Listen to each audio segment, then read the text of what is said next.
Ayan guys, so ngayon kakagaling lang namin, galing Walmart. So, nakita ko sa inyo guys yung aking haul. Ayan na ating pang... So, ito yung haul natin. Ito yung mga haul natin. Ang sakit ng aking tuhod. So, ngayon, dito na lang kasi magulo yung akin doon na nagbebenta-benta ako doon.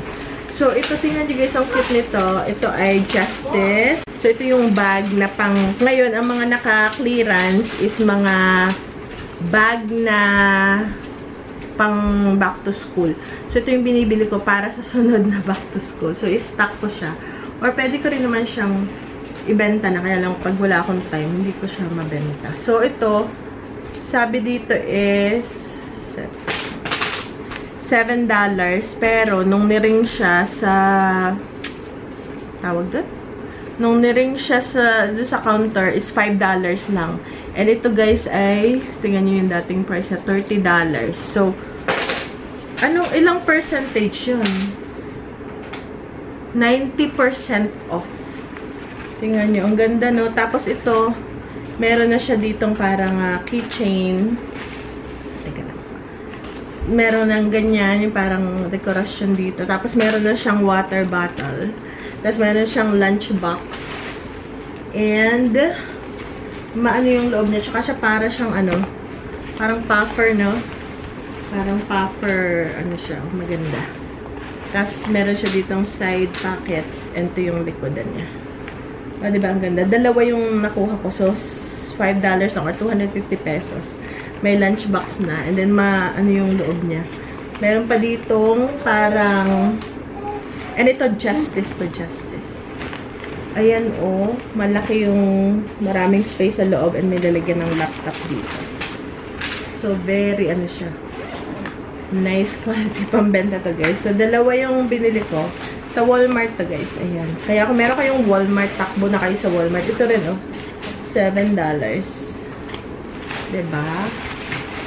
Ayan. So, and then, meron din tayong mga damit na pambata.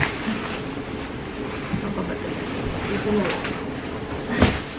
Yan, doon natin ilagay. And then, meron din tayong damit na mga pangbata. Hindi, nakalimutan ko sandalin yung telepono ko at saka yung aking telepono and camera. Kaya hindi ako nakapag-vlog doon. Siyempre. Tapos, ito ay pants na pangbatang babae. Justice din. Size 5, pang 5 years old, 6 years old. So, yan. Tingnan nyo guys, $3 na lang. Dating $20. Ang mahal naman ito. Ayan. Ba't ganito yung material niya? It's like waterproof. Parang ganun. Hindi ko alam. Nice lang siya, oh. $3 dating $20.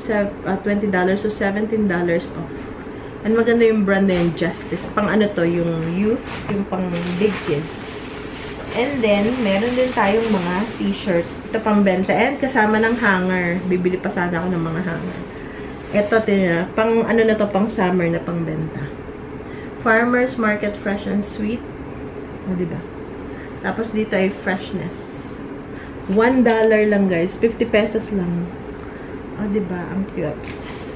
Tapos, meron din ito, Florida, mga pagbabakasyon, size 7-8. So, magandang size yun. 7-8. Size 7-8. So, that's a good, 7-8. Diba? Pang 7 years old, 8 years old. Yan. So, marami tayo na pamili. Ano na to? Clearance. Doon ako namimili pang benta. And then, meron ako yung mga Disney, mga wala na. Babalikan ko sana kasi may nagtatanong sa akin din. Yun na, meron daw ako. Ayun ako. Malik ako ubus nyo. Kasi mga tao nag-hunt ngayon ng mga ganito, mga clearance. Alright, so... Mama, look, I need a German towel. German? Right there. Oh, wow! Okay. Nice! Okay, tapos ito pa, ha? Ito pa, jumper. Ayan, oh, jumper. Pang bata. Ito yung mga size na 10, 12. Size large. Pang 10 years old, 12 years old. Ito. O, O, diba? Ano na lang siya? $3 na lang. Ayan o. $3 na lang. Tapos, meron din tayong size 6 naman na pambata. Ayan o. Jumper din. Pull over. Parang ano siya. $3 na lang din. Size 6. So, magagandang size yun na pangbenta. 10, 12. Another 10, 12. Same lang. $3 lang. 150 pesos. Sa mga taga-Pilipinas. And then, ito rin, size 6. 6 and, 6X. Ah, diba? Oh, yeah. Ayan. That is And then, another, ito rin, $3. Dating 20. Green naman siya. O, diba? Perfect sa weather natin ngayon.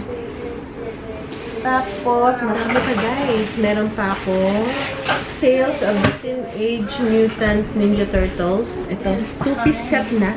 Kaya kung meron kayo guys na Walmart, nakatakbo na kayo. Ang daming clearance. Kaya nang paunahan. Ito ay original price $13. $3 na, 150 na lang. Dating 800 pesos. Yeah.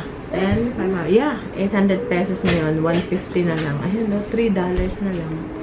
Kasi, inilalagay ko lang sa 50 per 50 $1 para madaling computin. Ayan. Mutant Ninja Turtle. Ninja Turtles. Ayun, hindi kasi mahilig ang mga anak ko sa gantong mga characters. So, never kasi nang binili ng mga hindi sila mahilig. Gusto nila plain na t-shirt ng gray, black, and white. Spider-Man. Ayan. And this is size 12 months. Ito naman is size 2 toddler. 2 years old.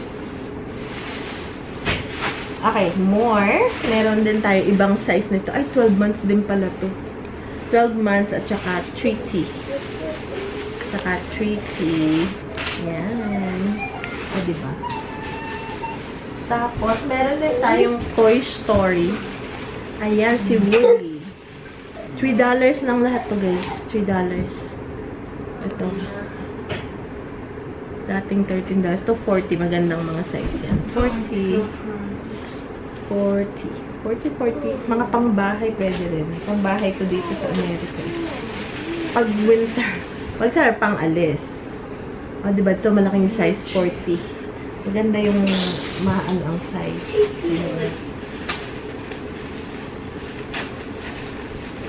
Merong Spider-Man. Sikat din ang Spider-Man. Kaso mo, mahal. $5. So, hindi ko binili. Ayan. Ayan o. More Spider-Man. Ito naman, 12 months. Ay, puro 12 months. Okay, guys. Ayan.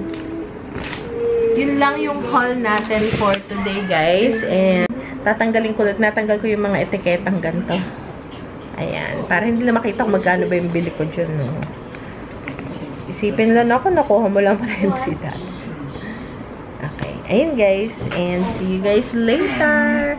Hindi ko alam. Baka mamaya makapunta tayo sa... Hindi, pupunta sila. Meron silang game na pupunta. So, ako lang mag-iisa ako dito. Mag-ayos-ayos lang ako ng bahay. And, yeah.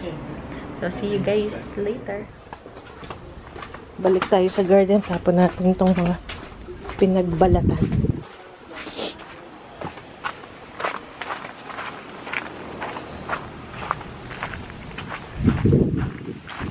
Yan, ready na ang pang-sledding ng mga bata. Paano ba ang ating style? Ah, dito.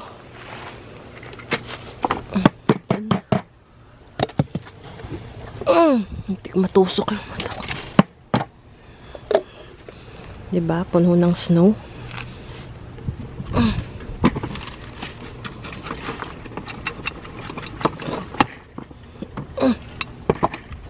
Kuha ng frozen. Kuha tayo ng frozen na lupa.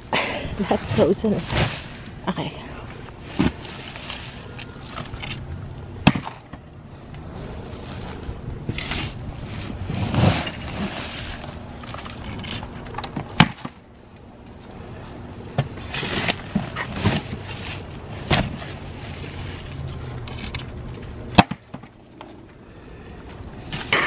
Okay.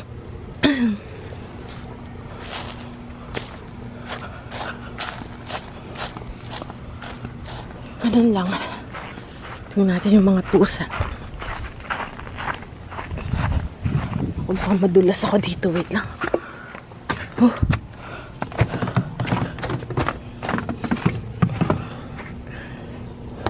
Tulog ang mga pusa.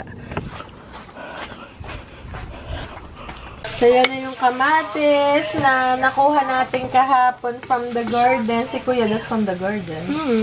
It's kind of frozen, but nahinog pa rin siya, oh. There's more left. We're gonna let it rot. So, hindi naman nalamigan lang, pero nag-ano pa rin siya, oh. Nag-yayel. Hinog pa.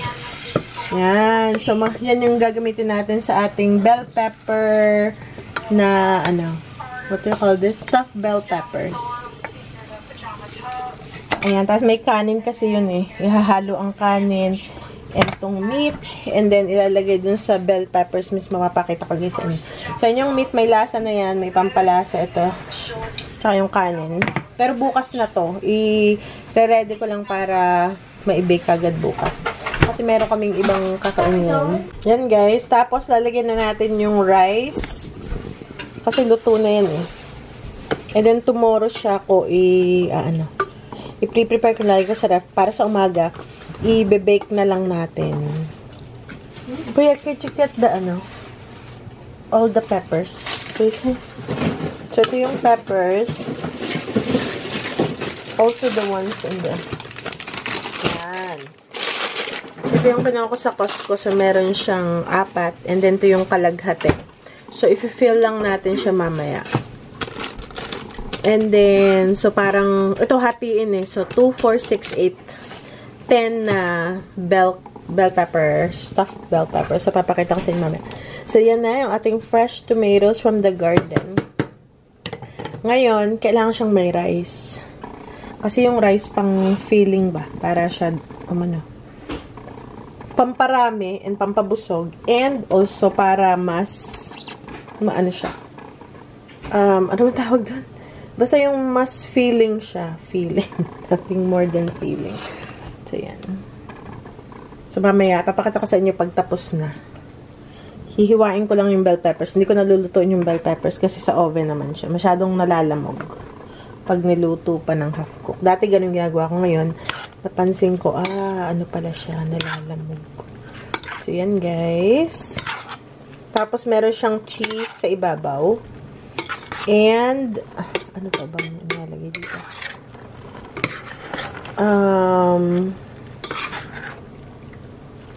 Cheese and something else. Basta.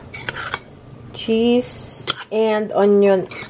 Fried onion. So, mamaya ako na guys pakita. So, yan na yan. Yan na yung toppings. 10. Parang kulang. Pero okay na yan. Ganyan talaga ang buhay. Pagkakasyahin na natin. So, yan guys. Ilalagay ko na yung filling. Actually, nilagay ko na siya. Tapos, pagkatapos na, lalagay natin ng cheese. Pero bukas na yon. Bukas pa naman natin i-bake. Pagkatapos ko malagyan ng filling, akin siyang tatakpan ng foil at lalagay sa ref. Para bukas, i-bake na lang. Lalagyan din nila ng tubig para maluto to. Kasi hilaw yan eh. So, magiging malambot yan ng konti. Pero hindi labsak. Kasi yung pag lulutuin muna ng half cook, magiging labsak. So, ganyan na lang.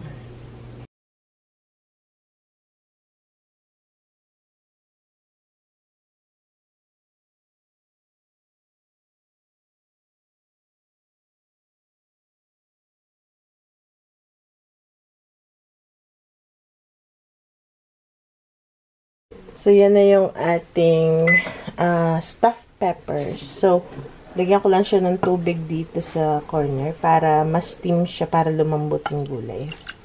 Ayan. Then, mamaya lalagyan natin ng fried onions sa ibabaw. So, init ko na yung oven, 350. Kasi to, hindi to pwedeng over 350. Yung mga ceramic, yung glass, di ba? Yung kahit yung Pyrex. Sabi ng aking hipag, 350 and below lang. Hindi siya pwedeng kasi mababasag. So, 350 lang siya. Ayan. So, cover lang natin. Okay. And then, ipasok natin pag bip-bip na. Alright, guys. And then, lalagyan natin ng fried onions. I think kukunti na yung fried onions ka, pero okay pa rin naman. So, yan, guys. So, ano lang yan, mga 50 na.